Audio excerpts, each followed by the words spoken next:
This is a video for AQA Mechanics, Circular Motion Section 2.6, where we're looking at the breakdown of circular motion in certain situations. Let's consider first of all this situation where we have got a mass at the end of a light rigid rod. So the light means that we can refer to the mass of the rod as being negligible or equal to zero, so that the only forces that we have acting are the weight of the mass itself, so mg acting downwards, and a tension in the rod acting upwards. If we give the mass some initial speed u in the circle, then it's going to follow the circular path. The rod is hinged at O so that it can go round and round if it's got enough speed. And that's exactly what we want to know.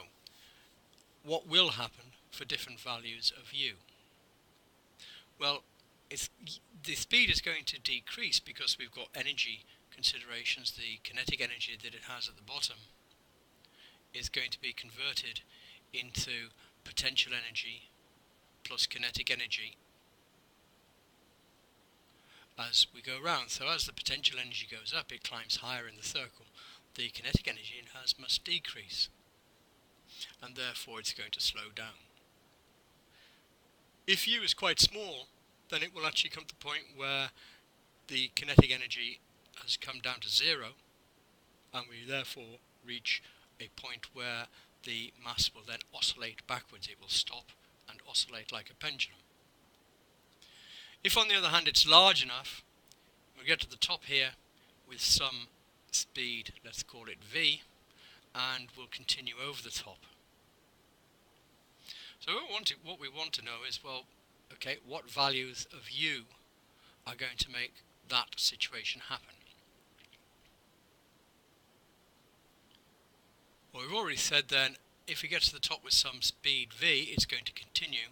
So what's the minimum that could happen? Well, the minimum would be if at the top here, this speed v is equal to zero. It will just reach the top if we get to that position.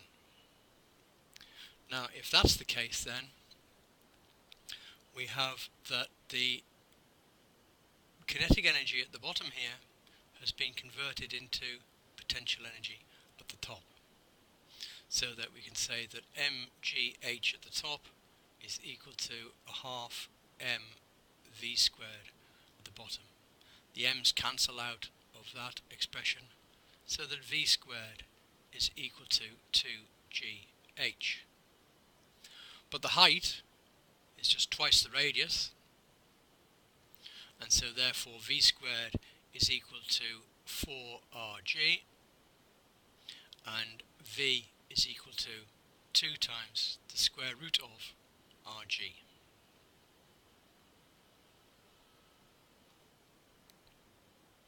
Well, now let's consider a slightly different situation where instead of a rod we've got a light inextensible string. The difference here, of course, is that the string can only be in tension. We just pop back to this situation for a second and consider the forces at the top of the motion. We can see then that at the top here, although the speed is equal to zero, then we have a situation where we've got the weight acting downwards. If we've got speed zero, then we can't have a force towards the centre of the circle, but that's true because then there's a force acting upwards, which is from the rod pushing upwards to counterbalance the mg. But in our situation with a string, we get to the top, and if we've got mg acting downwards, if v was zero, in other words, there is no circular motion, then we'd have a situation where it's just going to fall out of the circle. You could actually try this with a piece of string and just think about what happens when you twirl round a mass on the end of a piece of string. It won't necessarily get to the top, but if it does, it must be spinning round with some velocity v, which is given by the centripetal force being equal to mg. So this time we can say then that mg, the force towards the centre, must be equal to mv squared over r. M's cancel out, and we can see therefore that we've got that v squared must be equal to rg in this situation. So rather than before where we could have v is equal to 0, v has got to be equal to root rg. So now we can consider our energy. We've got kinetic energy at the bottom, but at the top we've got kinetic energy plus potential energy. There's no work done by the forces acting in the string. They're always at right angles to the direction of motion.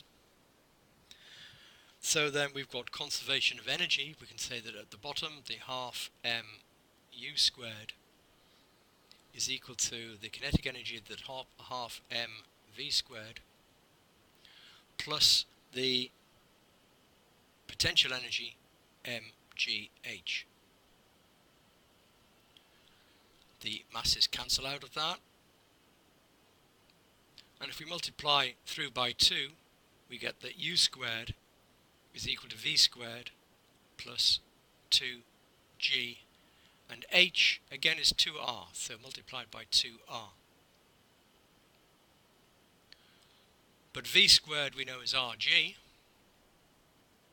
so therefore u squared is equal to rg plus 4rg, in a total 5rg. And therefore, for us to continue round in the circle, u must be greater than root 5rg.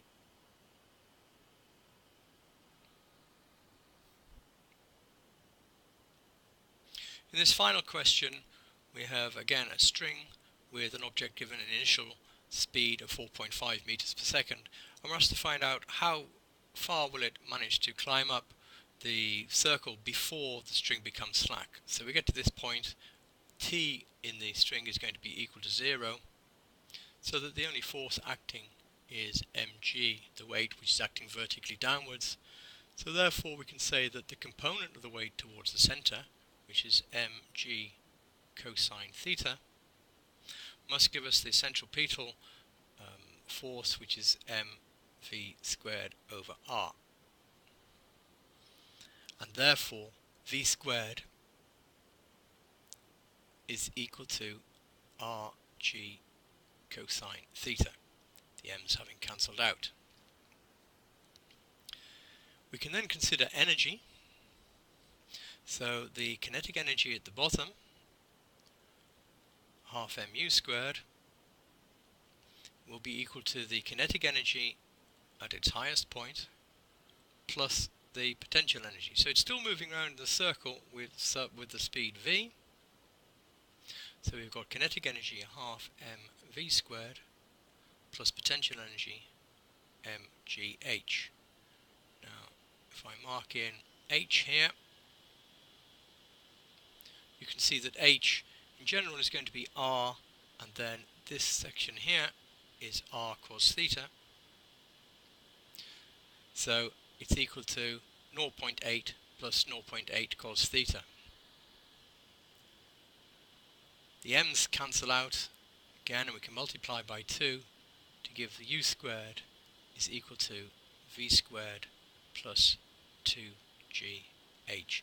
Now substituting all the values that we know, 4.5 squared is equal to v squared, which is rg cos theta, so r is 0.8 g cosine theta, and then plus 2gh, 2 multiplied by 9.8 multiplied by h, which we said is 0.8 plus 0.8 cos theta.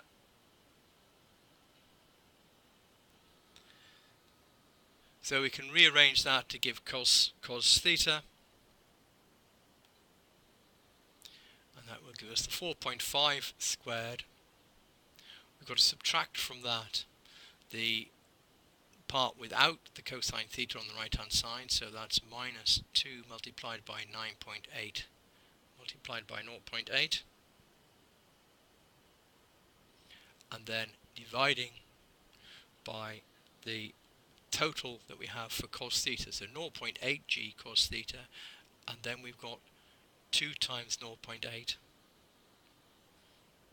So in total we've got 3 multiplied by g 9.8 multiplied by 0.8.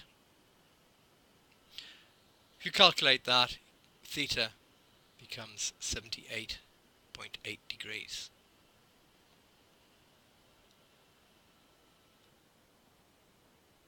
Quite a lot to take in there, so what I suggest you do is you pause the video at this stage and just work through that again before you move on to the next part.